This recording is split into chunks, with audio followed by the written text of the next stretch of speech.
Bienvenidas y bienvenidos a este nuestro primer episodio de un podcast que hemos construido con mucho cariño junto con Evelyn. ¿De qué es este podcast? Vamos a ser mujeres hablando de derecho, vamos a ser mujeres hablando de derecho penal.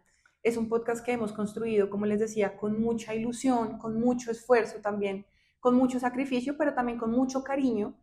Y es dedicado también a todas las personas que quieren conocer de derecho penal, porque quien no ha visto una noticia sobre alguien privado de la libertad, quien no ha visto un tema en las noticias sobre que se comete un delito, sobre las cárceles, sobre la fiscalía acusando, pero lo primero que queremos hacer o lo primero que queremos contarles es de dónde nació este podcast. Y para esto yo tengo que ser honesta. A mí a este podcast me invitaron. Es decir, no fue idea mía. Un día, de hecho creo que era sábado, Evelyn me escribe y me dice, de la nada, o sea, no estábamos hablando, de hecho nosotras nos conocimos en la maestría, pero nuestra relación pues era 100%, digamos, académica, no éramos amigas, ahora lo somos, pero me escribe, vamos a hacer un podcast, vamos a hacer mujeres hablando de derecho, ¿te animas? Mi respuesta realmente fue automática, yo no creí que esto fuera a ser real y hoy es real, pero yo quiero, Eve, que nos cuentes un poco de dónde sale la idea del podcast, porque yo la recibo y la acepto, pero eres tú la que... Lo primero es que realmente en Colombia hay muchos podcasts. Todo el mundo tiene un Es, podcast. Esa es la realidad. Sin embargo, los podcasts están destinados a escuchar los casos de personas que estuvieron privados de la libertad o presuntas víctimas de las cuales pues claramente están vinculadas a un proceso penal. Pero nadie ha hecho un podcast explicándole a la gente respecto de por qué se defiende, cuál es la base del derecho penal y el derecho a la presunción de inocencia que tienen las personas. Y para mí es importante, ¿por qué? Porque se ha estigmatizado claramente la labor del defensor. Acá no se estigmatiza la fiscalía, no se estigmatiza otras labores, sino la del defensor. En algunos casos, cuando los jueces abocan o generan fallos absolutorios, pues es por esa misma labor que ejerce la defensa, pero es la labor del defensor la que está estigmatizada en Colombia, por lo menos. y ahora que dices eso, no sé si a ti te pasa, pero a mí me ha pasado mucho.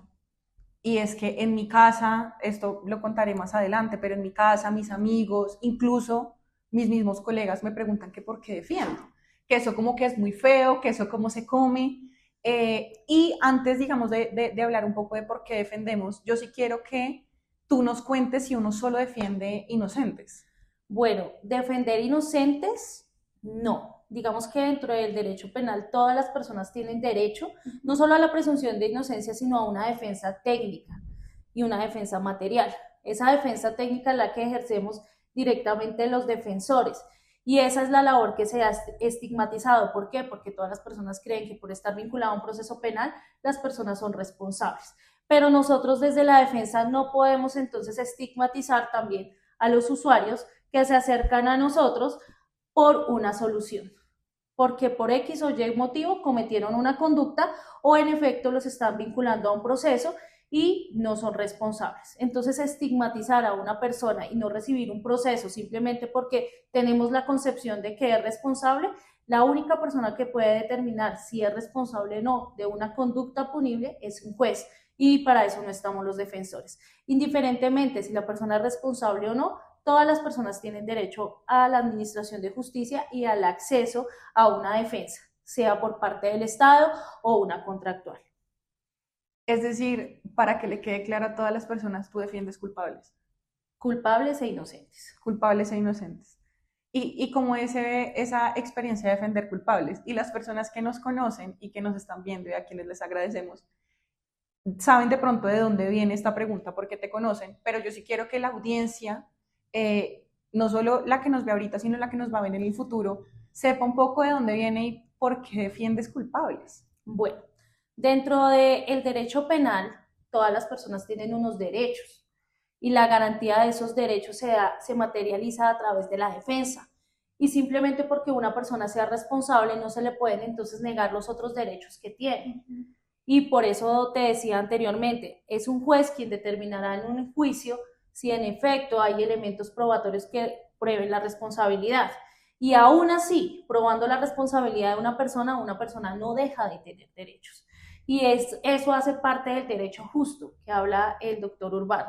Y en efecto, materializar esa justicia a través de una defensa, sea responsable o no, genera que las personas tengan tranquilidad de ir a la administración de justicia y no se sientan solos, porque para nadie es un secreto que cuando un defensor llega a audiencia no está batallando únicamente con la fiscalía, sino con apoderados de víctimas, en muchas ocasiones y la mayoría de veces con el Ministerio Público y aún hasta con los jueces. ¿Por qué? Porque esa igualdad de armas en ocasiones no existe. Y entonces dejar a un ciudadano desprovisto de defensa, entonces genera que no haya justicia también. Sí, lo cierto es que ahora que hablas de la igualdad de armas y un poco porque la idea es que nuestra audiencia sea la ciudadanía, la igualdad de armas se traduce, se supone, en estricto sentido, en que fiscalía, que es quien acusa, quien ejerce la investigación, quien ejerce la acción penal como tal, y defensa, que es el defensor, que es lo que decía un poco Evelyn ahorita, la defensa técnica y la defensa material representada claramente por la persona investigada, en este caso pues ya el acusado, tengan la misma oportunidad de presentar sus pruebas, de intervenir en un proceso, pero justo en estos días leía que hay autores, hay, digamos, doctrina, hay magistrados, hay académicos que ya se han separado un poco de la idea de igualdad de armas, porque lo cierto es que el procesado se está defendiendo de todo el aparato estatal. Entonces, no es cierto que pueda ser igual la participación de ambos o igual el poder de ambos, sino han optado de pronto por definirlo como un equilibrio de oportunidades. Y es decir, o sea, tengo a todo el Estado investigándome a mí, procesado, acusado, investigado por un delito, pues de manera correspondiente yo también podría tener, de cierta manera, alguna posibilidad de tener un chance de defenderme, digamos, de una manera diferente. Por eso es que la fiscalía, o se justifica que la fiscalía tenga que presentar primero sus pruebas. Y es que la fiscalía llega a una audiencia, nos presenta sus pruebas y luego yo como defensa tengo la posibilidad de alistar mis pruebas y de alistar cómo me voy a defender. Pero pues digamos, me llama mucho la curiosidad y esto es algo que nosotras realmente compartimos, y es que desafortunadamente y cada vez con más fuerza, la defensa se tiene que defender contra todo el mundo. Y además de los jueces, y lo digo con muchísimo respeto, además de la fiscalía, además de los representantes de víctimas, además de, en algunos casos, porque debemos decirlo, no en todo, también nos toca defendernos de la Procuraduría, pero a eso hay que sumarle los medios. Exacto. Y es que acá debemos ser claros, acá no podemos decir defendemos a un responsable o un culpable o un inocente, acá defendemos seres humanos. Y todos los seres humanos, de acuerdo a la Constitución, tenemos los mismos derechos. Entonces, ¿por qué no materializarlos a través de ese derecho de la defensa, a ese derecho a la igualdad de armas? Que en efecto, pues claramente, y los que litigamos sabemos que no existe, porque llegar a una audiencia después de que la Fiscalía hizo una investigación de un año y que el defensor tenga 36 horas para poder sustentar o desvirtuar una medida de aseguramiento, que en ocasiones ni siquiera los jueces admiten aplazar un poco la audiencia para que la defensa tenga un poco más de tiempo, pues en eso es que se habla de que no hay igualdad de armas. Una investigación que a usted antes de iniciar la audiencia, 5 minutos, le envían una investigación de 2.000 hojas, el defensor la tiene que leer y en 36 horas tiene que desvirtuársela al juez, y es mucho más difícil. Y entonces a veces lo que ya ha hablado la Corte Suprema de Justicia es que la Fiscalía ha inflado las imputaciones, eso no es desconocido, las acusaciones, y aún así el ciudadano tiene que vivir con una inflación de estas, privado de la libertad, y entonces se sesga el derecho a la defensa también, porque simplemente porque sale en un medio de comunicación o porque se le imputó un cargo, pues ya prácticamente es señalado por la sociedad. Pero mire que es muy importante algo. Primero, cuando hay un señalamiento de estos, toda la comunidad, toda la sociedad dirige su mirada hacia la responsabilidad. No es probable, sino la responsabilidad de un ciudadano. Sin embargo, cuando el derecho penal toca su casa, es diferente. Y eso yo lo he hablado con muchos clientes. ¿Por qué? Porque cuando un familiar suyo está vinculado, así sea por más pequeño que sea el delito, es que se dan cuenta que o los medios tergiversan o que la fiscalía no hace una buena labor y que posteriormente puede generar un fallo absolutorio, así sea responsable. Y esto hace parte de la justicia, pero por eso mismo también se crea el podcast, porque ese sesgo que tienen las personas hacia los defensores, pues debe cambiar en algún momento. Yo a eso quisiera agregarle, porque me haces recordar, yo soy penalista porque en segundo año de Derecho un profesor nos puso un caso eran varios casos, y nos pedía asignarle una pena a cada caso. Lo que nosotros no sabíamos es que cada caso era peor que el anterior. Entonces uno llegaba a poner unas penas absurdas de 60, 70, 80 años, no, pues no sé, si empecé en 20 y cada vez me agrava. Pero cuando yo decidí defender y decidí dedicarme al derecho penal, que además mucho tiempo estuvo estigmatizado también para las mujeres, porque el derecho penal es muy fuerte para las mujeres o porque es muy peligroso para las mujeres, etcétera, etcétera. Yo le decía a mi familia, le decía sobre todo a mis papás, me voy a dedicar al derecho penal. En ese momento de pronto no sabía que quería defender, pero lo hago porque el derecho penal también podemos ser víctimas todos. Y no me refería a que pudiéramos ser víctimas de un delito, sino precisamente a eso. Y es, nadie merece defensa en sus casas, y hagan el ejercicio. El que roba no merece defensa, el que roba un celular, pongámoslo como un escenario de pronto más tranquilo de los que vamos a hablar acá en el podcast, pero el que robó, pregúntele a su tía, pregúntele a su abuela, pregúntele a su mamá, merece cárcel. Merece cárcel y se lo merece, y porque quién lo mandó a actuar mal. Pero cuando el que roba, porque eso pasa en todas las familias, todos tenemos a alguien conocido, probablemente no nuestro papá o no lo sabemos, pero el amigo, el vecino, cuando es esa gente que hace parte de nuestro entorno social o de nuestro entorno familiar, pobrecito, es que él merece una segunda oportunidad, es que las cosas no son así. Y esa es la razón, por ejemplo, por la que yo hoy sigo defendiendo la labor de la defensa, que nuevamente ha estado muy estigmatizada. Y digamos que en este punto también, o nuestro propósito es presentarnos sobre quiénes somos, de dónde venimos, por qué defendemos, desde cuándo lo hacemos, y no sé si quieres contarnos tú primero. Bueno, yo estoy litigando desde el año 2017 realmente. Desde el momento en que me gradué, primero yo estudié criminalística, entonces digamos que esas bases de la criminalística y las ciencias forenses me han ayudado en las bases del litigio, porque toda la investigación criminal y las bases, protocolos y demás los conozco, ¿sí? Entonces para mí es más fácil. Sin embargo, yo empecé a litigar en 2017. Y mi primer proceso fue supremamente extraño. Se comunica una amiga mía, una compañera mía más bien, una ex compañera de trabajo mía, y me dice que su tío está siendo señalado en abuso sexual de hace 10 años. Y entonces en criminalística pasa algo que se habla de la ley de Locar, y es que en efecto el tiempo que pasa es la verdad que huye. ¿Tú cómo te defiendes de hechos de hace 10 años? Que ni siquiera la Fiscalía General de la Nación se había tomado el trabajo de indagar o de hacer un proceso como tal. En ese momento, cuando la chica denuncia hace 10 años, denuncia, le toman una entrevista forense y se acabó, y dentro de esos 10 años no se hizo ninguna actuación.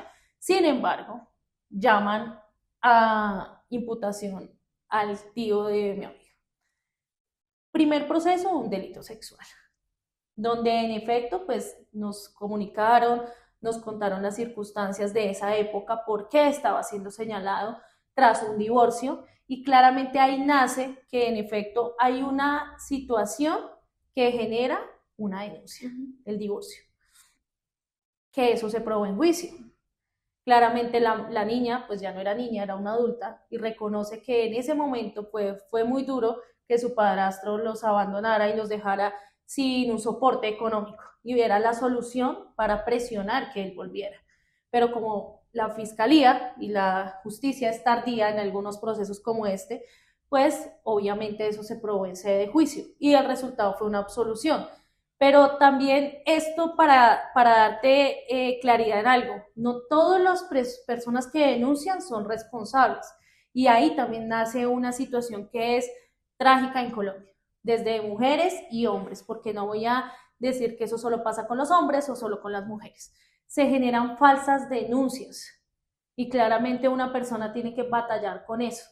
Y esas falsas denuncias nacen de alguna problemática, un entorno diferente, y hay que ver atrás para ver de dónde nacen esas denuncias, porque una denuncia no nace siempre de la comisión de una conducta.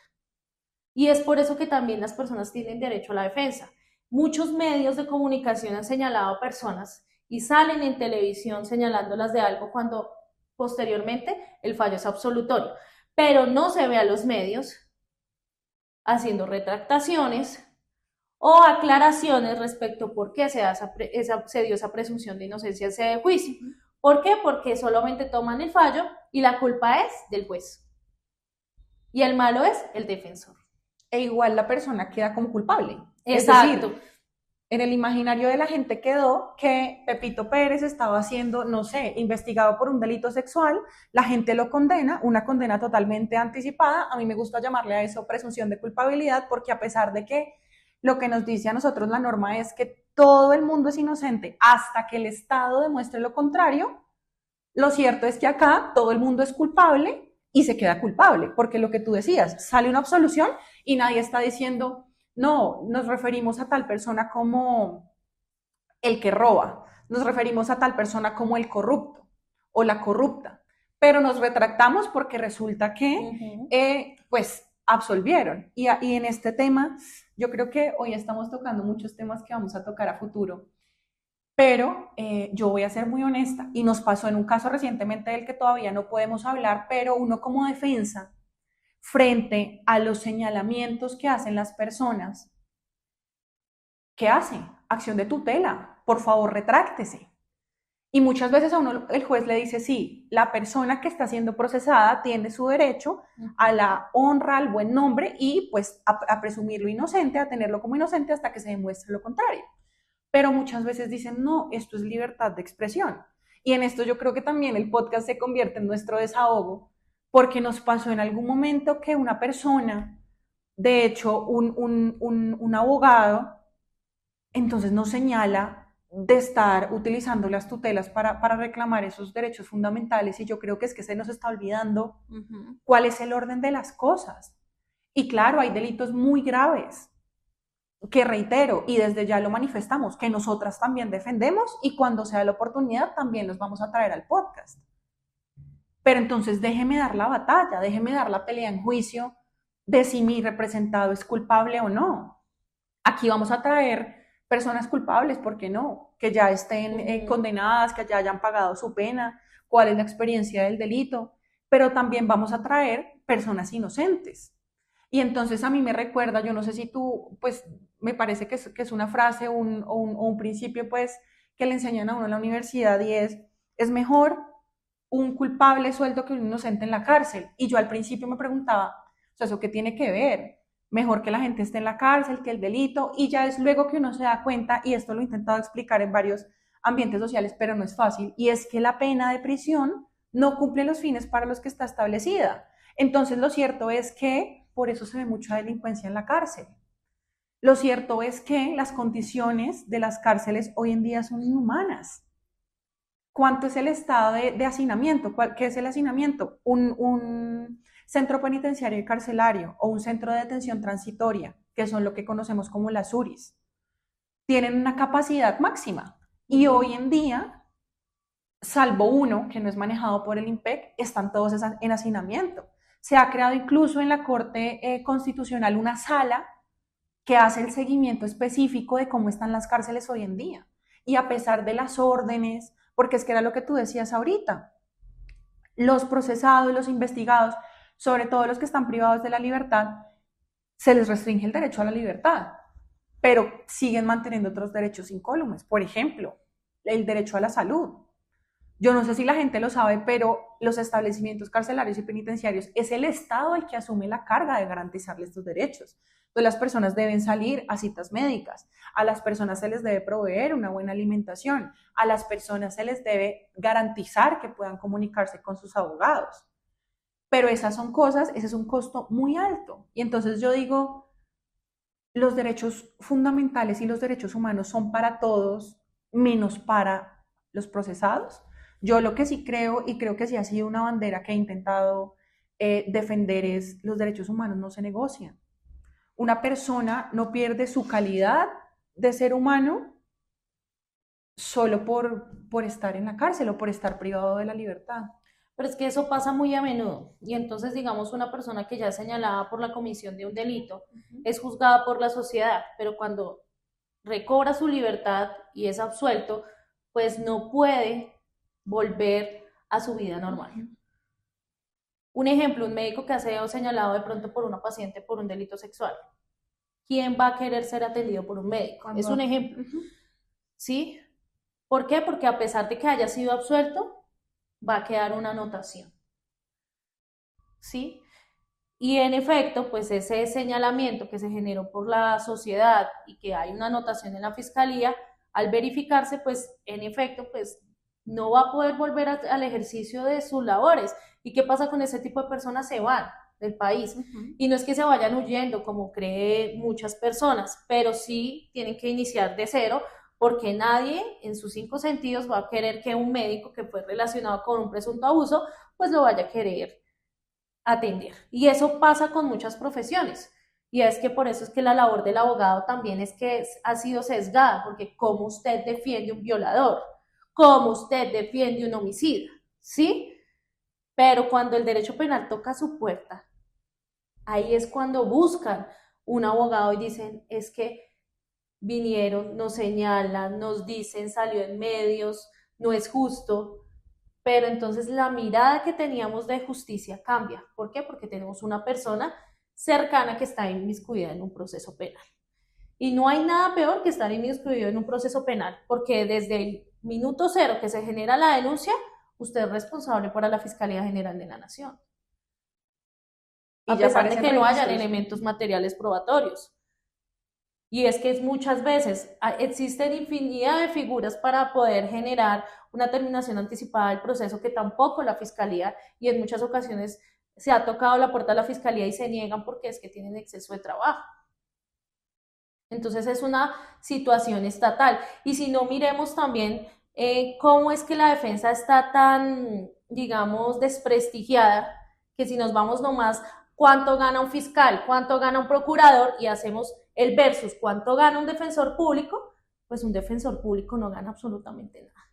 Pero si tiene la misma cantidad de procesos que un fiscal y tiene que ejercer una defensa técnica con las uñas, aparte de visitar a los privados de la libertad porque no es un salario, son contratistas, y en efecto de los contratistas peor pagados del Estado son los defensores, pero con la mayor carga laboral.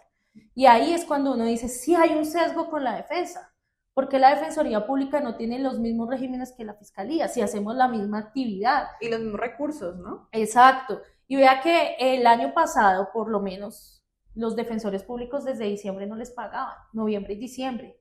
Y llegó enero y todavía no les pagaban. ¿Y es por qué? Porque los recursos no llegan a la Defensoría, llegan a otras entidades, porque creen que es que la Fiscalía General de la Nación o la Procuraduría, que son salarios mucho más altos, y si son salarios, pues necesitan esos recursos para investigar. Pero los ciudadanos no necesitan recursos para tener una buena defensa, cuando no tienen recursos. Y ahí es cuando la justicia se vuelve un poco injusta, ¿no? Porque es justa al mirar o a la concepción de la sociedad cuando hay condenas. Pero entonces el día que se absuelve a alguien, no es que la persona sea inocente, a nadie se le pasa por la cabeza que la persona sea inocente, sino que la justicia no es justa. Entonces hay algo que sí queremos dejar muy claro, porque realmente, a pesar de que todos los podcasts de todo el mundo son preparados, este en particular ha servido mucho de desahogo para nosotras, a pesar de ser el primero. Lo que decimos acá representa nuestra opinión personal, representa la experiencia que hemos tenido defendiendo, la experiencia que, y en eso también voy a ser honesta, ambas hemos tenido nuestros casos representando víctimas, porque también hemos trabajado con víctimas, pero es tal vez una crítica sí al sistema, un sistema que está colapsado, que definitivamente, cuando ustedes en sus casas dicen es que la justicia se demora, la justicia no sirve, efectivamente, la justicia se demora. y en esto voy a ser absolutamente honesta, nosotros le damos duro a la fiscalía porque nos toca enfrentarnos constantemente a ella, pero piensen en un fiscal con 2.000 o 3.000 casos. Dígame usted cuándo lo saca. Claro, tiene más recursos, tiene más personal, tiene más disponibilidad en general de los medios para adelantar la investigación, pero dígame cuándo puede usted sacar 2.000, 2.500, 3.000 casos, porque uno también se encuentra mucho con fiscales que nos dicen lo que contaba un poco Evelyn, y es, no puedo adelantar un principio de oportunidad, no puedo adelantar un preacuerdo, que son formas de terminar el proceso antes de una sentencia o antes de un juicio oral, de la práctica como tal de las pruebas, porque es que no tengo tiempo. O porque es que antes, por ejemplo, para un principio de oportunidad había que enviar la solicitud a un grupo que lo estudiaba y yo, por ejemplo, representando una víctima, estuve 3 meses esperando a que el grupo decidiera sobre el principio de oportunidad y tuve que ceder en ese momento el contrato porque pertenecía a una entidad del distrito y aún así entregué el contrato, cedí mi contrato y todavía no había respuesta de fiscalía. Entonces yo creo que es un poco contarles que somos duras, efectivamente creo que hoy representamos 100% de lo que somos. Nuestras críticas son fuertes porque es lo que vivimos todos los días, pero también somos conscientes de que el sistema en general está colapsado. Por ejemplo, otro caso y es, se supone que los juicios deben ser concentrados. ¿Qué significa esto? Que el juez debe ver la mayor cantidad de pruebas de la manera más compacta posible. Es decir, que el juicio se adelante el día de hoy, o que se adelante hoy y mañana, o que se adelante 3 días seguidos. Pero lo cierto es que en muchas audiencias, en muchos jueces, en muchos juzgados, lo que está pasando es, le fijo la continuación del juicio oral para dentro de 3 meses, dentro de 4 meses. No es que el juzgado no esté haciendo, no es que el juzgado esté en contra de las víctimas, porque eso también uno lo escucha. No es que el juzgado quiera, digamos, mantener al que está, por ejemplo, privado de la libertad de manera preventiva, y eso también lo vamos a hablar en otro episodio, privado de la libertad, digamos, indefinidamente, sino que los juzgados están fuera de su capacidad para atender todas las demandas de justicia que hay. Claro, eso hace parte de lo que el doctor Urbano hablaba en una de sus sentencias de la Corte, de esa mora judicial. Porque es que esa mora judicial tampoco, y ahí voy a otro tema que es el vencimiento de términos, no puede ser atribuible necesariamente a las personas privadas de la libertad. Y yo sé que muchos de ustedes han escuchado en medios, salió por vencimiento de términos y las personas dicen, no, es que eso es culpa de la justicia. Sí, pero vayan a un despacho judicial, ¿cuántas audiencias hace al día? Por lo menos en bandas criminales, un solo testigo tiene que pasar 8 días seguidos para una audiencia, porque tienen miles de informes. A veces no tienen disponibilidad ese funcionario de policía judicial. ¿Por qué? Porque aparte de tener que venir a audiencias, tiene que adelantar investigaciones, tiene otros procesos, hace labores de policía judicial diferentes y pues no pueden tener disponibilidad 100%. Y para nadie es un secreto pues que la Policía Nacional en este momento ya no tiene los mismos número de personas y esto pues hace parte también de ese desprestigio que se ha generado en la Policía Nacional por esos, digamos, malos procedimientos que se han generado. Pero de todas maneras, un fiscal que comparte su policía judicial, porque el policía judicial no es solamente para una fiscalía, sino para diferentes despachos y que tiene que aparte venir a audiencia y que tiene que tener disponibilidad para hacer sus turnos, que aparte tiene que hacer las investigaciones, pues no da abasto. Y un juez mucho menos. Por lo menos un juez especializado, ¿cuántas bandas debe llevar? Y son procesos que no son de 100 hojas, 200 hojas, son procesos o de 2, 3 testigos, son procesos que hay por lo menos unos 20, 30 testigos para la fiscalía y con cada testigo uno se demora cuántas audiencias. Y sin decir que si son bandas, cuántos defensores se fueron a juicio. Entonces, eso es lo que tiene en mora judicial y que el Estado no ha hecho caso, porque un fiscal que también tiene 2.000 procesos y que por lo menos me pasó particularmente hace poco, fui a una fiscalía y me dice, doctora, hasta ahora estoy sacando 2017 y usted 2026. O sea, me toca esperar que evacúe 2017. En 9 años, en 9 años voy a tener una respuesta pronta. Entonces, esa mora judicial es atribuible al Estado y eso genera también que el sistema colapse.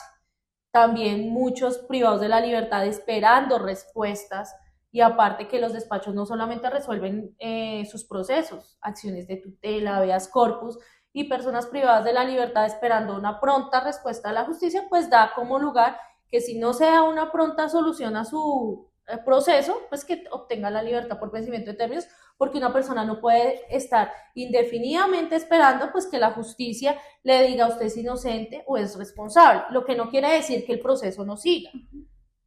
Y en algún momento un juez tomará la decisión, pero no se puede esperar indefinidamente que una persona esté privada de la libertad esperando que el Estado entonces le diga si es responsable o no. Y eso también hace parte del derecho a la defensa, porque pues si yo veo que ya se cumplió el término, lo primero que hago es solicitar un vencimiento de términos.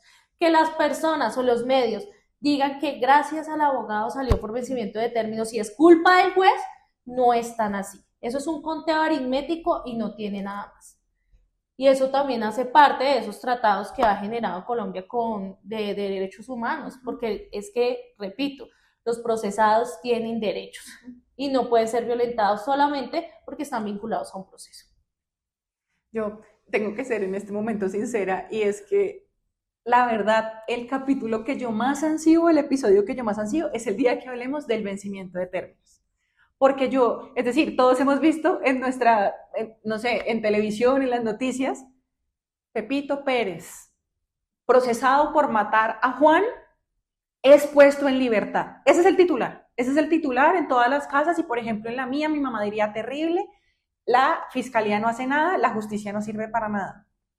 Pero es que tenemos que explicarle a la gente que si sale por vencimiento de términos, el proceso sigue. No es que el proceso se acabe.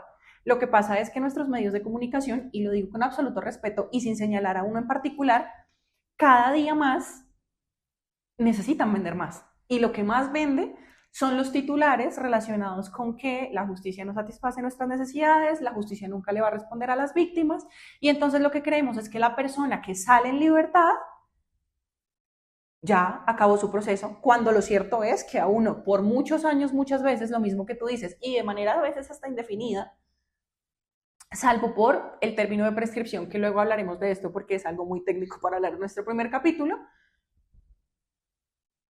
uno indefinidamente se defiende, uno dura defendiéndose años.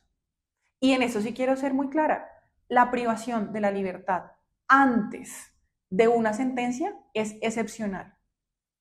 Es decir, no es regla general, aunque pareciera, y las noticias nos lo hacen ver como que es la regla general, lo cierto es que debería ser excepcional, y lo cierto es que debería cumplir unos fines de los cuales también vamos a hablar. Pero esa es mi manera de adelantar que ese es el capítulo que yo más anhelo, porque es el que más espero, porque es en el que más veo conflicto hoy en día en mi casa, pues en nuestras casas. Y hay otra cosa, y también voy a ser absolutamente honesta, ahorita que hablabas de la policía, aquí desprestigiados estamos todos. Defensa está desprestigiada porque ¿cómo vas a defender a un delincuente? Que nuevamente, ¿cómo es posible, por ejemplo, que hace unos días, y lo digo con nombre propio, el doctor Iván Cancino haya tenido que salir a recordar que hay unas reglas que dicen que no se puede confundir al defensor con la persona que defiende? Porque es que ahora si uno defiende, es también un delincuente. Y en esto no tiene ninguna afiliación política, esto sencillamente tiene una connotación de derechos humanos. Fiscalía está desprestigiada porque su capacidad de investigación, su capacidad de adelantar las acciones penales es cada vez más baja debido a la congestión. De los juzgados ya hablamos, ni hablemos de la policía. Entonces aquí desprestigiados estamos todos, pero ese es un poco el mensaje que nosotros queremos transmitir con el podcast. No, y es que no es solo eso, y digamos que uno de nuestros mayores miedos en este podcast era que nos iban a funar. Pero nos van a funar. ¿Y por qué decíamos que nos iban a funar? Porque de pronto muchas cosas de las que nosotros vayamos a decir, la gente no se va a compasar con eso. Y nomás hay que ver cuando una persona defiende un proceso de connotación nacional, cuáles son los comentarios que generan las personas del común a los cuales todavía, y espero que no les toque, el derecho penal. Entonces tú defiendes un abusador sexual y sales en medios de comunicación, un presunto, y los comentarios es, como un abogado defiende eso, ojalá le violen los hijos. O sea, yo defender implica que yo debo entonces ser víctima del mismo delito, como la ley del talión prácticamente. Sí. Y no ven el trasfondo, porque solo los abogados podemos ir a la práctica probatoria y ver si en efecto, si hay elementos probatorios que den la responsabilidad de un cliente. Y es que cuando un abogado por lo menos ve que si hay elementos de convicción, lo primero que hace un abogado es, venga, señor fiscal o señora fiscal, negociemos y hagamos un preacuerdo, porque no me voy a exponer a una pena de 50 años cuando puedo tener una de 20 con un preacuerdo o una terminación anticipada del proceso. Pero cuando un defensor ve elementos probatorios que pueden dar cuenta que su cliente es inocente o el usuario es inocente, pues se va a dar la batalla. Y el resultado es que si es inocente, pues igual los medios de comunicación van a decir que el juez irresponsable le dio libertad a una persona a pesar de que mató X o que abusó a X o que hurtó a X. ¿Por qué? Porque es que ellos no están presentes en la práctica probatoria. Y si los medios de comunicación se tomaran el trabajo, por lo menos, o las personas de ver esas audiencias, yo creo que hasta ellos mismos generarían el fallo absolutorio. Y eso pasa mucho, por lo menos cuando yo tomo procesos de connotación. A mí mi familia me dice, ¿usted por qué cogió eso? Y es más, muchos colegas me han dicho, ¿usted por qué tomó ese proceso? La van a funar o la van a quemar en medios. Pronto. Pero entonces cuando uno ya tiene contexto de los elementos probatorios puede decir, porque para mí no es responsable, para mí puedo dar la pelea en juicio, ¿sí?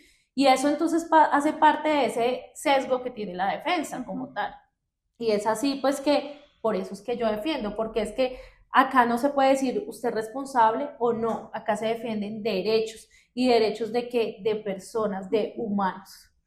Y lejos de eso, pues todos los humanos tenemos los mismos derechos. Y en el fondo también por eso es que defendemos culpables, por la misma razón. Aparte que si una persona se presenta en un proceso penal sin defensa, pues no se puede hacer ninguna audiencia y ahí sí va a ser peor. Alguien tiene que hacer la tarea. O alguien hace la tarea o no. Y si no es un defensor de confianza, porque todas las personas no tienen acceso a esos recursos, porque un defensor, un penalista, es costoso, un proceso penal es costoso, pues tiene la Defensoría Pública, que tiene las mismas capacidades de generar un proceso penal y defender sus derechos, pero sí se le requiere un defensor, indiferentemente si sea responsable o no, porque si no el proceso penal no se podría realizar y no estaríamos, y es que ya no estamos en la Inquisición. Y gracias a Dios. Entonces es eso, la defensa se debe generar y hasta que no haya, digamos, un respeto por la igualdad de armas, que el Estado no vea la problemática de la justicia, que no hay cárceles, no hay fiscales, no hay suficientes jueces, no hay suficientes defensores, no se puede hacer nada. Ni siquiera hay suficientes investigadores, a pesar de que hay SIJIN, que hay DIJÍN, que hay CTI. ¿Por qué? Porque es muy poca la población que está capacitada para generar investigaciones. Pero, y aquí también me atrevo a hacer una crítica, creo que ya desde el primer episodio nos van a funar, aunque no le tenemos miedo a la funa, no tenemos suficiente capacidad de investigación, de juzgamiento, pero sí podemos hacer una mega cárcel en La Guajira. Claro, que es que para poder hacer el cambio necesitamos una reestructuración de la política pública, que además conlleva una reestructuración de la política criminal, y esto, para resumirles, es las leyes que orientan todo el proceso penal. Pero sí tenemos plata y recursos para invertirle al hacinamiento. No sé. Pues es que acá el problema es de política criminal. Si nosotros nos vamos no a las cárceles de Estados Unidos, sino a las cárceles de Europa, ¿cómo funcionan las cárceles de Europa? Y acá debo ser concreta. Acá en Colombia son muy pocas las cárceles que generan claramente esa política criminal de resocialización. Pongo, por ejemplo, la cárcel de Acacías, que es una cárcel abierta, para los de mediana y baja seguridad. Los de alta no tienen ese acceso, pero sí cultivan, es una cárcel agrícola, lo sacan a vender sus productos y ellos salen sabiendo un arte. La cárcel distrital, que si bien es cierto, no hay hacinamiento, pero las personas allá desde el momento uno lo primero que hacen es bloquearlas, arreglarlas, su uniforme y que hagan actividades productivas. Esa improducción que hay en los demás centros carcelarios debido al hacinamiento genera que las personas cometan delitos dentro de los centros carcelarios.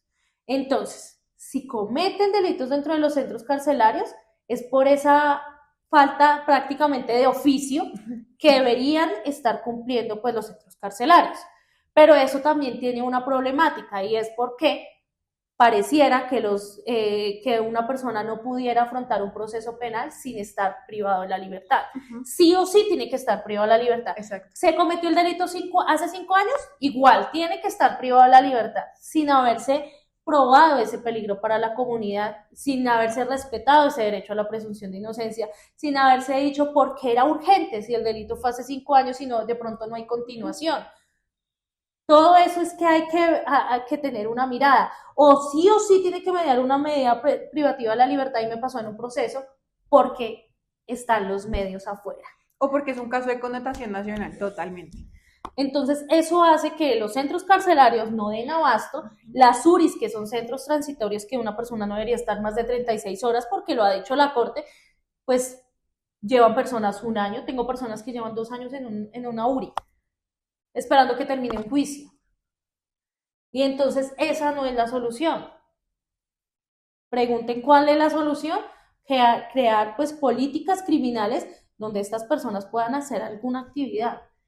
El estar desocupado genera, o estar sin oficio prácticamente, lo diría mi mamá, que ellos no piensen en una resocialización, sino que se convierten, y lo han dicho los medios de comunicación, en universidades para criminales prácticamente. Total. Entonces estamos metiendo personas a centros de reclusión para que aprendan otros delitos. Y eso no tiene sentido.